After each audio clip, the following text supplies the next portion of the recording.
Rory Bell is a great friend of Cornhill. He's here nearly every year. Some of you will have heard him teaching in the past.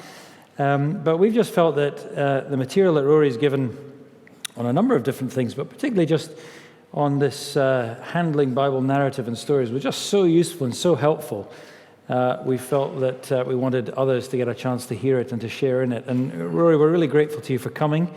And looking forward to this session now. And just before you come, let me pray together and ask God's help for us. Lord, we thank you that you have given us the great and grand and wonderful story of your Son and of the gospel.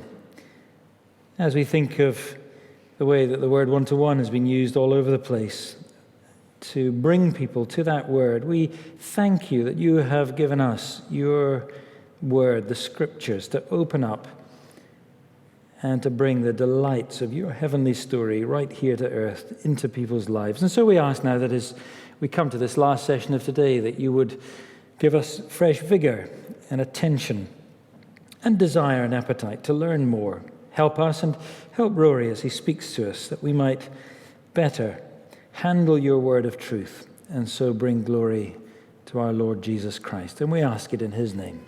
Amen. Rory. Well, good afternoon. It's good to be with you. I'm a South African, so it's going to take you a while to get used to my accent. We've been living in the UK for 10 years. We've discovered that if you pay the government enough, they let you stay. And so that's why we're still here. My wife's got a Scottish grandfather, so he was born in Partick, which is not too far from here. And I've got some Scots in me somewhere along the line. Yeah, is that right, Terry? Very good. This is not my usual gig. My usual gig is as Director of Training for TNT Ministries. TNT Ministries was founded in St. Helens Church, Bishopsgate, out of a need to see children taught the Bible more faithfully. And really what we do is we do two things. We provide Bible teaching resources, mostly for Sunday schools via our downloadable resources. And then for 40 Saturdays of the year, roughly, I'm somewhere in the country or the world trying to help adults to teach the Bible to children. And it's a delight for me to be with you this afternoon because it means that more than 10% of my audience is men. So I don't normally get to have so many men around me on a Saturday. I don't know why that is, gentlemen. Why is it that we have so few men involved in children's ministry? I really don't know why. Generally in our church, I think it's because I never need to look for women to be involved in children's ministry, probably because women are more spiritually mature than men, or because they understand the strategic nature of children's ministry, and then the men are there like a shot. They say, that's not true, and then they're there. So what I'm going to be doing with you today is just to, and Thursday, just to explore some ideas of how we might tackle narrative. Because I'm convinced that the amount of energy and time that goes into a Sunday school lesson ought to be comparable to what goes into a sermon. At the end of the day, it's exactly the same thing. The age group is different, but it is essential that people get to grips with the scriptures in order to teach the scriptures. And so what we try to do very hard with our material is to force people to study the Bible. So we don't provide scripted resources. We don't allow people to sort of look through the handbook on the way to church on a Sunday and then teach the Bible. We're just saying that really every single lesson you teach is a lesson to be lived before it's a truth to be taught. And unless you marinate your soul in that text and you are moved by that text and you apply that text to your own heart, you should not have the audacity to try to teach it to others. And so one of the things that we do in our training days is about 5 different days that we run, but one of them is a day dedicated to narrative. And I'm just going to be giving you 2 sort of sessions out of that day as we think about stories and narrative in general. And then on Thursday, we're going to be dipping into different elements of the stories and how we should use those in our preparation in terms of understanding the text itself. So I think it's fair to say that we all love stories. People all over the world love stories, and that's why there are just so many novels and films and plays and biographies and autobiographies and histories of peoples and cultures and travel journals. We all love stories. In fact, when the iPad was first launched, it really does look like a clunky old thing now, doesn't it, when you compare it to what's out there now? But when it was first launched, 2 million units were sold in the first 60 days. and those 2 million units downloaded 5 million books. I mean, the thing's not really even designed to be like a Kindle, and yet it is, and 5 million books, more than 2 per unit, because we love a story. There's something about the human nature that loves a story, and there's great power in a story. There's great power in a story. A story is something which engages both the mind and the heart. It's a powerful conveyor of truth, but at the same time, it can be a powerful conveyor of error. Now just think about it as you sit and watch a film, as you get yourself caught up in the story. How sometimes you are even moved to think in a way which is counter your own conscience or counter your own morality. My wife and I are great fans of the series House. I just love the fact that he's so candid. He could basically be a South African. And what was striking was there were 2 episodes that followed one another, and it's quite interesting to see that there's always a backstory and a sort of moral angle to the whole thing. In the first picture over there, you've got Chase, the young doctor, who switches the results of the African dictator who was hell-bent on going back to his country to commit genocide. And so Chase doesn't want this to happen, so he switches the test results, which results in the guy dying. And House knows what's going on. He doesn't report him, but it's obvious from the situation that House absolutely doesn't agree with what he's done. In the very next episode, his mate, the oncologist, Wilson, basically provides assisted suicide for one of his patients with advanced stage of cancer. And House justifies it. So there you go, 2 opposites in terms of, where you're being pushed in terms of your morality. Essentially the same thing. And yet you feel justified in the one and not in the other. That's what films do. That's what the story does. It has the power to move you to think in a way which is counter your own morality. How many of us have watched these romantic films? There's this absolutely gorgeous woman. She's married to a very simple, ordinary sort of bloke. He's non-communicative. He doesn't take much of an interest in her life. And then the Sylvester Stallone figure appears in the office. And he's gorgeous. And he takes an interest. He pays her attention. And isn't it true that we almost will the affair, don't we? We sort of feel in our conscience, she really should have got together with him in the first place.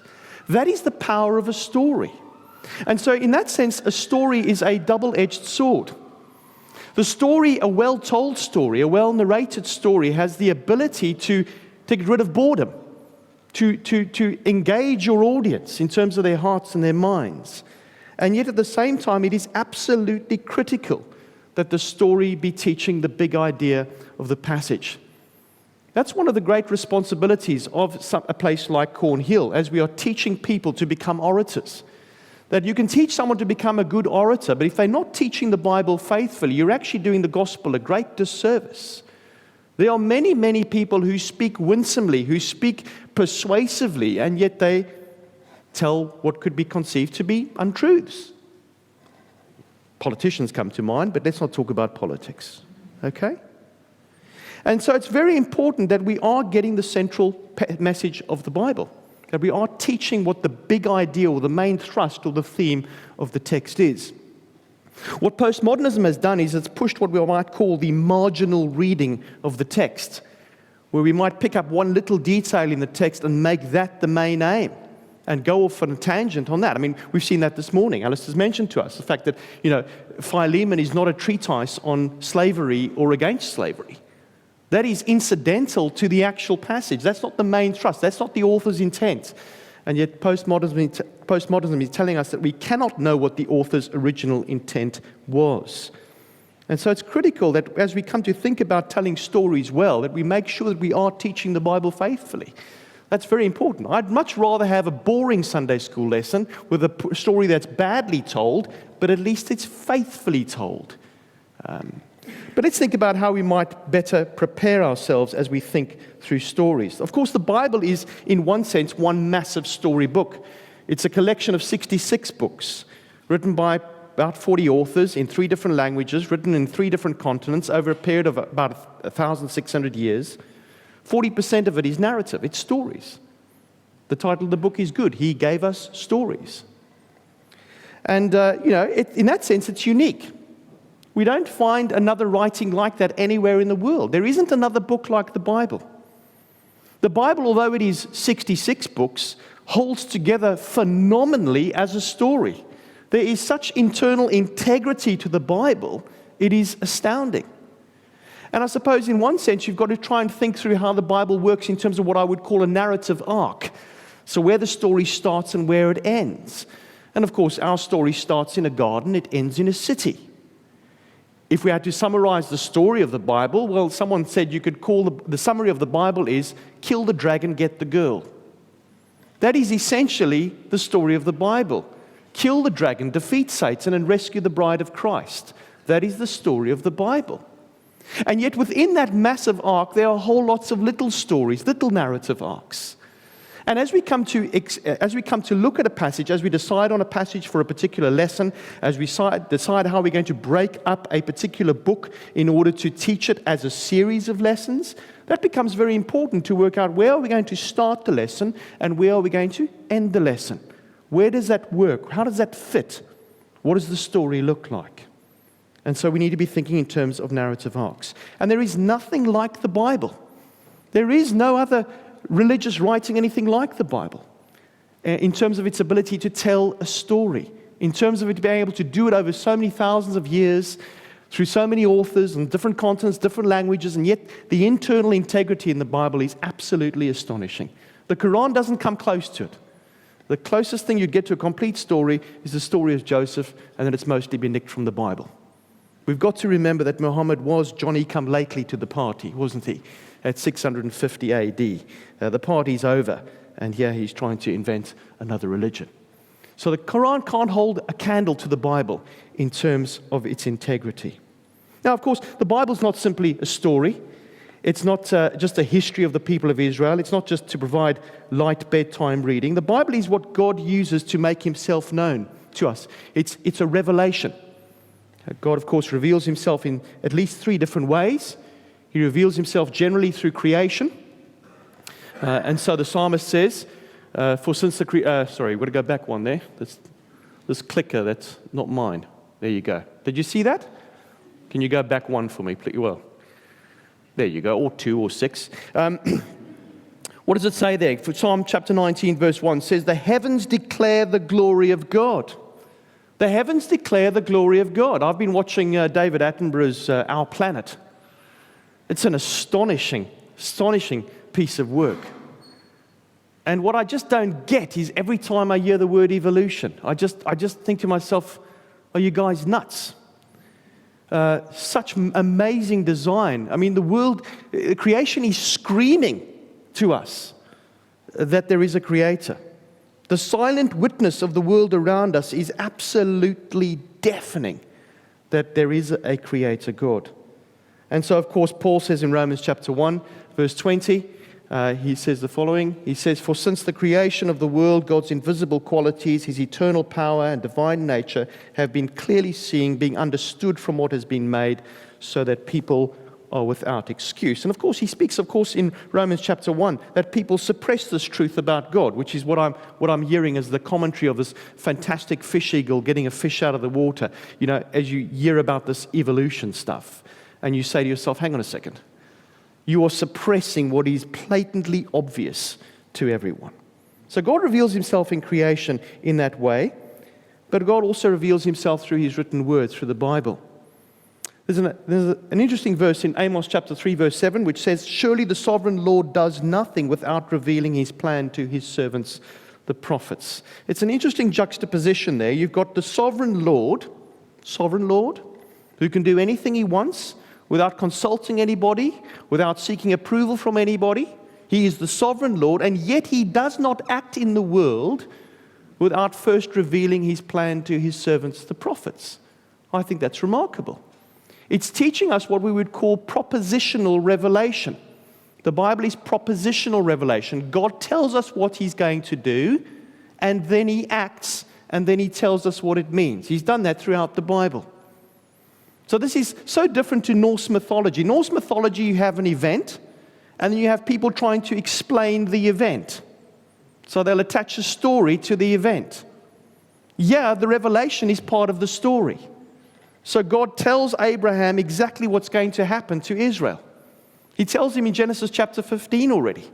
He says that your people will go into exile, that they will into slavery, that they will be in slavery for 400 years. But I will rescue them by my mighty arm, and then I will bring them into this land. And what happens?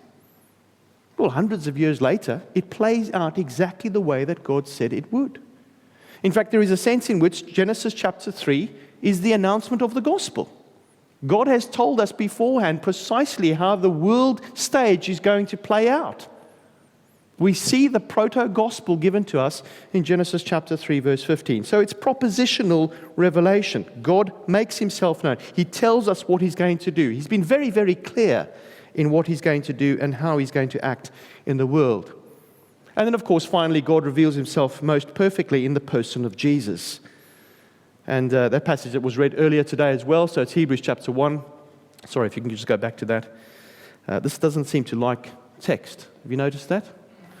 What does it say? Hebrews chapter 1, verse 1 to 2 says, "In the past God spoke to our ancestors through the prophets at many times and in various ways, but in these last days he has spoken to us by his Son." So God has spoken in various ways. He's spoken through burning bushes that don't burn. He's spoken through prophets. He's spoken through all kinds of strange antics of the prophets. But in these last days, he has spoken most clearly through his Son, the Lord Jesus Christ, the exact representation or imprint of his being. Now, in this session and on Thursday, we're going to be spending our time thinking through that second aspect of God's revelation, the idea that God has revealed himself through a written word, which we are privileged to have in our own language, to be able to read, mark, learn, and inwardly digest. And of course, 40% of the Bible is narrative, it's stories. So we need to get our heads around what a story looks like, some principles of stories, how we understand stories, how we might present stories in an exciting way. And the Bible contains an enormous number of very exciting stories. Very well-written stories, well-crafted stories. And I think if we're teaching any of the Bible stories in a way which puts people to sleep, we really are doing the Word of God a great disservice. So let's think then in principles of stories. And for the vast majority of what I'm going to be doing today is thinking through a secular book, really, which is about stories. And it's a guy called Christopher Booker, who's got a book called 7 Basic Plots, Why We Tell Stories. Christopher has spent 35 years of research exploring stories from all over the world. In many different languages and cultures, he's examined the stories, and he's tried to categorize stories, and he's come up with what he would call 7 basic plots. And he's really just saying that all the stories in the world could be categorized in one of 7 basic plots. Now, why are we using a secular author in order to try and think through stories? Well, because I think that sometimes we don't do enough hard work at thinking of the Bible as a story, as thinking about the individual stories within the Bible as stories. And when we don't think about it as a story, we then fail to engage with the characters. We fail to think about things like character development. We fail to think about things like plot. We're going to explore all of these things on Thursday as well. Elements within the story, how the story moves quickly, how it slows down, how it emphasizes things. Where's the foil? Where's the protagonist? Where's the antagonist? And I think that the stories become so much richer, and they help us to understand the stories better when we start engaging at this level. It's the same when it comes to biblical metaphor. I think sometimes we don't engage enough in biblical metaphor. So, when the psalmist writes in Psalm 131, verse 2, when he says, "Like a weaned child with its mother, so is my soul with you," he's not suggesting for a moment that God is a woman, which, some people would go down that route. I mean, we've got a bunch of nutcases in Kingston, where I have an office, who are at the God My Mother church. They believe that God is a woman. Now that text is not saying that, but we must engage with the metaphor. If we in our minds picture a weaned child nestling in the bosom of a mother, safe and secure and all of that, well, that's what the psalmist is saying. That's how I feel with God. It's not that God's got breasts, it's that I am feeling that secure. And in the same way, I think we don't engage with stories the way that we ought to. And so I think it's helpful to take a leaf out of Christopher's book and to think through plots in stories. And so that's all I really want to do today, is just explore the 7 different plots to get us thinking about this subject of narrative. The first plot that he speaks about is overcoming the monster. Now, this is quite a common sort of theme, common plot. It's generally defeating some sort of force that threatens. If I had to represent that visually, it would probably be something like that. There's a force that's oppressing. There's a force that's causing distress. And something needs to break through. Something needs to overcome the monster. So this is going to be the vast majority of your Hollywood films. It's going to be Star Wars. It's James Bond. All of those. In the Bible, we might think about stories like David and Goliath. Goliath is the force that threatens. Someone needs to be the hero. Someone needs to break through. And that's how the story is told. Maybe another story might be Moses at the Red Sea. He's there. There is no hope. They're being surrounded by, they're surrounded by mountains and seas. And the Egyptian army is approaching. And they need to be rescued in some miraculous way. And so when you tell that kind of story, of course, there is a climax. There is a build-up. You see the hopelessness of it all. And you spell out the hopelessness of it all. And then we see the miraculous rescue for what it is. The second type of story is the quest. The quest is typically a group that's set off in search of something. They generally find it. Examples of that might be Pilgrim's Progress or Indiana Jones. It's that kind of film. If I was to depict that graphically, it's a linear, it's just a line, it's just an arrow. It starts in one place, it finishes in another place. The finish is itself the climax. That's where the story ends, and they've achieved their goal. So perhaps the wise men in Matthew chapter 2 is an example of those who've gone on this quest, gone on this mission, and found their goal as they worship Jesus. Perhaps the 12 spies in the book of Numbers, going on their mission, going out on a quest to survey the promised land. Perhaps the entire journey of Exodus from the Exodus itself to the promised land is itself a great quest. They're starting in one place, they're ending in another. There's a lot of other stuff that goes on in between, but they eventually do get there. There's the voyage and return. A voyage and return is generally a hero that journeys away from home. They go somewhere different. They come back having experienced something that has changed them, mostly for the better. So things like Gulliver's Travels, The Wizard of Oz, Lord of the Rings.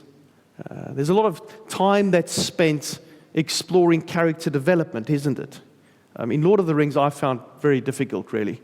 I think it's helpful when you go into a film that your wife drags you to realize that it's a trilogy before you start watching. Okay, I think that's quite helpful, because when you sort of think to yourself, goodness me, there's a lot that's got to happen in the next 5 minutes when I suspect we should be out of here.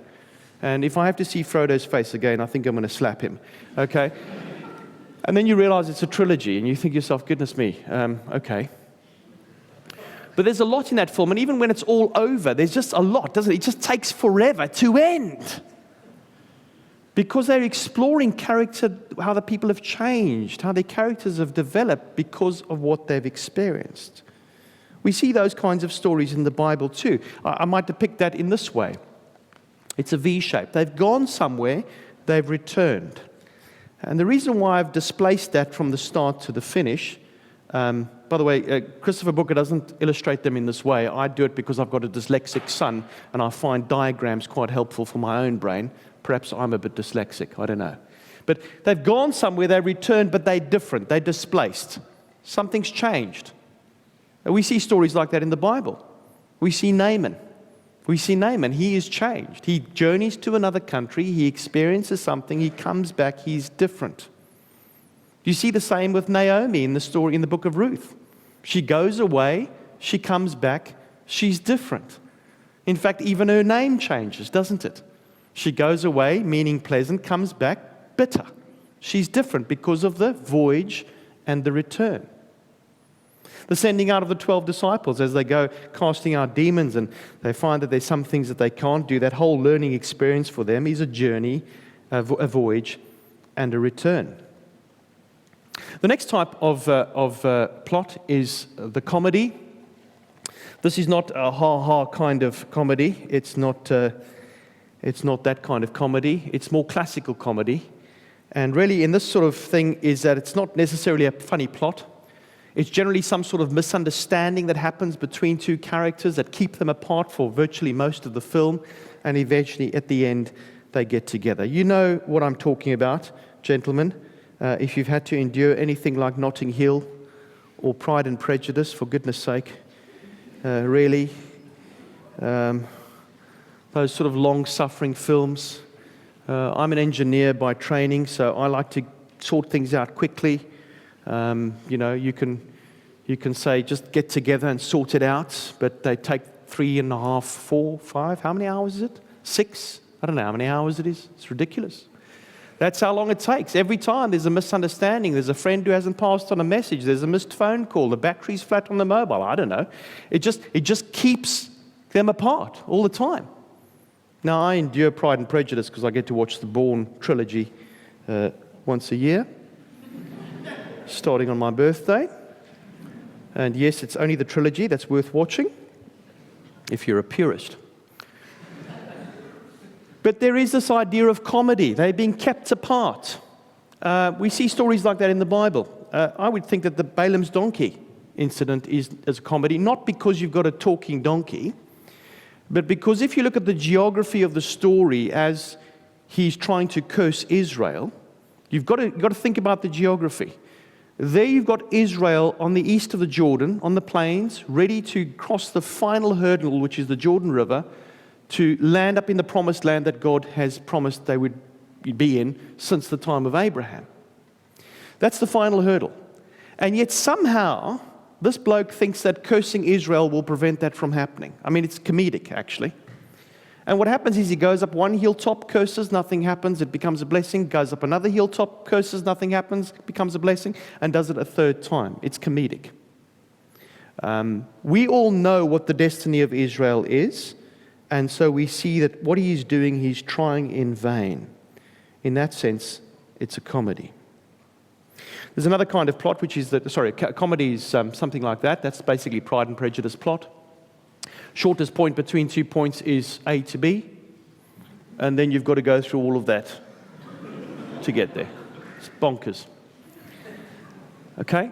So that's the kind of thing with a comedy. The next one is a tragedy. Someone is tempted in some way. Maybe it's vanity or greed. They become increasingly desperate. They become trapped by their own actions or their desires or their vices. And usually in the climax, they die. Unless, of course, it's a Hollywood film, in which case they have a happy ending. So examples might be Hamlet or The Devil's Advocate.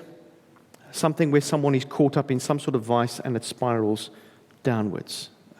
You might depict it in this way. It starts off very well. It ends very, very badly.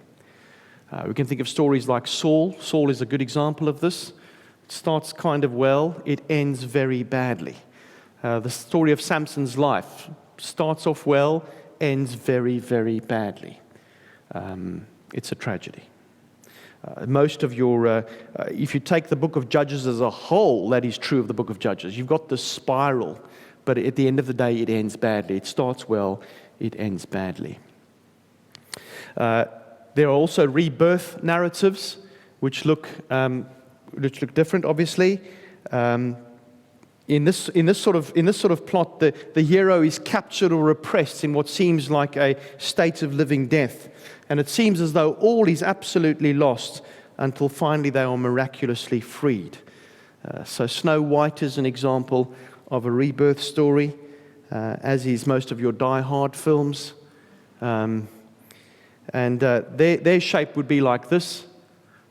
No, it wouldn't be like that. We've gone ahead again, haven't we? Could you find the V for me? Thanks.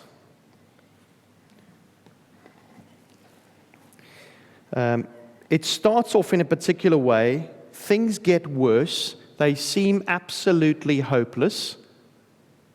And then miraculously, things are changed. And things generally end much better than what they started. That's to be a true rebirth plot. Okay? So you might think about the sacrifice of Isaac as being an example of a rebirth plot. He starts off at one point. Abraham's got great faith in God. He takes his son up the mountain. He's going to sacrifice him. All seems hopeless.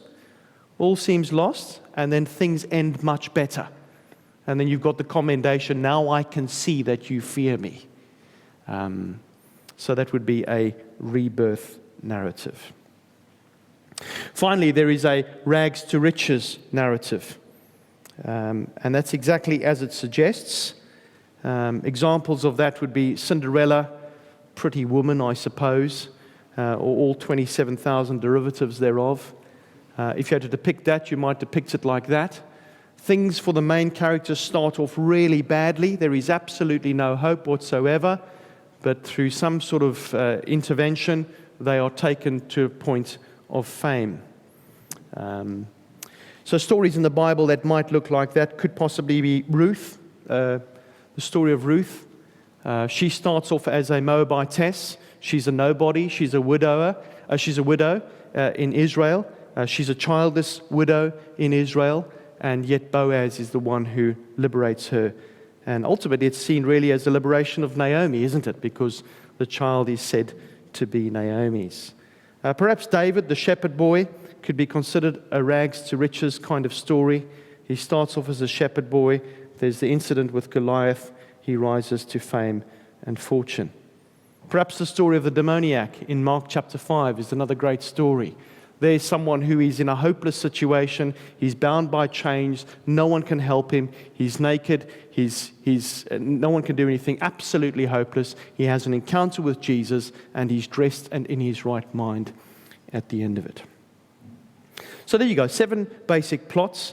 I found it very helpful in terms of our own ministry and our own lesson preparation to be thinking these things through, to be thinking about the story as a story, to be thinking about when I come to a passage or to divide up a series for a particular series of talks, where's the story going to start? Where's the story going to end? What does that look like? What does the plot look like? Where's the climax of the story? What am I going to build up to? What am I going to build away from in terms of the telling of the story? When am I going to speed things up? When am I going to slow things down? And then, as I said, on Thursday, we'll think through a little bit more in terms of the actual characters and their development. Now, Booker concludes in his book that the 7 plots are wired into our subconscious. He'd go as far as to say that he refers to them as being sort of latent in our minds. They're latent in the minds of the authors as well as in the minds of the readers. And I suppose that's why it's so hard, isn't it, for Hollywood to come up with a plot twist these days. That is a plot twist. Essentially, a plot twist is one that goes away from the 7 plots which we are so used to seeing. And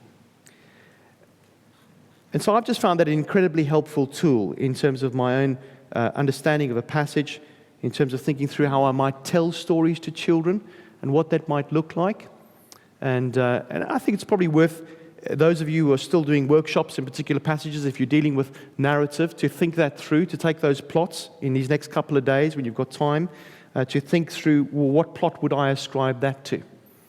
Sometimes the plots might not fit very neatly. This is just meant to be a tool to get us to engage with stories as stories. All right? Good. I hope that's been helpful. Do I pray? Or do we ask questions? Are there any questions? We've got a bit of time. Yeah? Yeah? Anybody got any questions? Yeah. I think you find, as an obvious question, multiple plots within one particular character, or one character situation within a portfolio. Well, that's the thing, you see. So we're dealing with lots of different stories sometimes, aren't we? So sometimes, if you take Joseph's life as a whole, it's almost comedic, isn't it? So when you think about Joseph's life as a whole, it starts off with him having these dreams that his family will be bowing down to him. And yet we go through this relentless cycle of just when we think he's got to the top, he gets plunged to the bottom. Then he gets to the top, then he's plunged to the bottom. It's comedic in that sense. And yet if I was to preach one particular passage, maybe that plot would look slightly different. And so that's what I'm really just appealing to you to think about, is to think about the plot of a particular passage as we're preaching it. And I think I found this enormously helpful to think about how I break up a series, to be honest with you. to try and think through the plot. I'll talk more about this on Thursday as we try and think about ways in which narrative arcs work. But in terms of multiple plots within one small narrative, probably not. I probably need to settle on one. But you take the story of Samson. I mean, we dealt with Samson as a Sunday school lesson. We dealt with the whole of Samson's life in one lesson. Why did we do that? Well, because I've only got 216 lessons in the 4-year curriculum for 3s to 11s. And I don't think Samson's worth more than a lesson. I honestly don't. And when you deal with Samson's life in that way, you find this downward spiral. You find that he was a man who were the 3 things that he should have obeyed. He should not have cut his hair. He should not have been near drink. He should not have been near anything dead. And as you go through the whole story of his life, those number of chapters, you see him disobeying at every single point. And yet, what is the end? The end is that God uses him to rescue his people, despite his depravity, despite his ungodliness, despite his self-centered prayer at the end of his life. He prays for the sake of his eyes which were the problem in his life, and yet God uses him. So I think there's massive application there for us, but I wouldn't see that if I was just going through Samson's life piece by piece. Does that make sense? I think there's value in going through Samson's life piece by piece, but from my context, I want to deal with the whole thing together. And in that sense, the whole of his life, in my mind, would be a tragedy. Does that make sense? Yeah? Anybody else? Yeah. And it's very helpful, I think, thinking of narrative as sort of propositional revelation. And yet part of the challenge is that we read narrative purely propositionally. And we miss it as a narrative. So have you got reflections from both teaching, training kids, working with churches? How can we ourselves, but then serve our congregations to really read narrative as narrative, not just to mine it for the propositional content? Yeah, so I think, and that's the problem sometimes, and we had it in our group as well, where sometimes we can so rigidly put our 3-point sermon onto the narrative that we actually lose the flow of the text. So particularly in children's ministry, I'm trying really hard with our resources to say to people, tell the story as a story. Then go and play a game which is related to the lesson we're trying to teach. And then discuss what the story means. So I've sort of separated out what does the Bible say from what does the Bible mean and what does the Bible mean for me. Now, you get children's ministry resources where they're just telling the story. Okay? And they're so obsessed with telling stories that they are embellishing Bible stories because they want to make them fun. So you'll get something like, there once was a shepherd, we'll call him Tom. No, you won't. Tom had 100 sheep, curly, whirly, fluffy. I mean, it's just ridiculous, isn't it? And these people, I think, are doing this because they don't really know how to teach the Bible. So they feel I've got to fill 45 minutes, if the preacher's going on for maybe 50, 60 minutes, in telling a story by embellishing it. And so I want to have the freedom in my children's ministry to tell the story in a concise way, which is memorable, but I don't want to embellish the story beyond what the Bible gives me. And then I want to discuss what the story actually means. Does that help? So I'm not stripping the story of its joy by going through it as though I was going through a commentary. That's what I don't want to do. And so perhaps in a congregation setting, we could be a bit more creative in the way that we allow stories to tell themselves. So one thing that we do quite a bit, especially when we've got large chunks of narrative, is to read it together as a congregation. And the NIV, well, if you're not using the NIV, but you could use any Bible in this way, the NIV has a dramatized version, which is fantastic because all the parts have been broken up. And we generally do this on Good Friday. So Good Friday, we will read a vast chunk of passion narrative as a congregation. People will be appointed to be different people within that narrative, and they'll stand up and say things. And it's incredibly powerful when you have the entire congregation shouting, crucify him, because they are the crowd. And I think we get driven along by the story then. And then someone gets up and explains the story. So there are ways in which we can do that. I think we just need to be a little bit bold in the way that we do that. And you're absolutely right. You think of the stories as stories. That's the whole point of what I'm trying to get across today. And I've had to use a secular tool to try and get me there. And I'm happy to do that. It's sort of the tool like archaeologists might do to sort of brush away, to see detail on an artifact. I'm using Christopher Booker as that little trowel or the little brush to unlock the story for me. And the first part of that is to discover the plot, really. Yeah. Right, one more question? No? Yeah. So say, you've been given a story so tragedy, you look at the example, Yeah. very tragic story, so I've given it the label of tragedy, broadly speaking, because that's the category it fits into. Yeah. What do I do with that? And I see what happens is with this, it's often like this when we do preparation for study, isn't it? So you might say, okay, this is the big idea of my passage. You then come to study your passage in a little bit more detail, and you come back to your big idea and you say, it doesn't really quite fit, does it? So you modify your big idea, then you come back to your passage again and you work it, and you say, it's not quite the same. It's exactly the same. You might say, okay, this is what I think the plot is as a first reading. That's what it looks like. You start working the text a little bit more. You say, actually, I'm not quite sure that's right.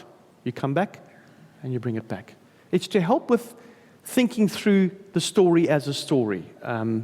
More than that, I can't help you with today, but certainly Thursday, as we think through characters, development, plot, that sort of thing, it'll become quite clear. Okay, is that helpful? Good. Right.